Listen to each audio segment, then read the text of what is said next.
ఇప్పుడే ప్రధానమంత్రి గారు వారు ఉపన్యాసం మనం విన్నాం.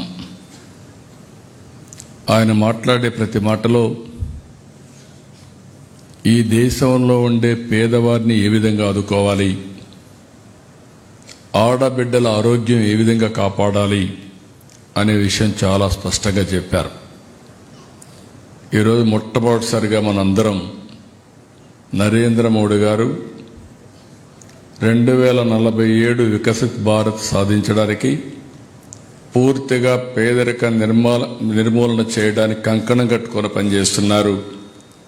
అలాంటి వ్యక్తి యొక్క ఆరోగ్యం, అదే మాదిరిగా ఆయన దీర్ఘకాలికంగా ప్రధానమంత్రిగా ఉండి మన సమస్యలు పరిష్కారం చేసే విధంగా మనం అందరం కూడా అభినందిద్దాం.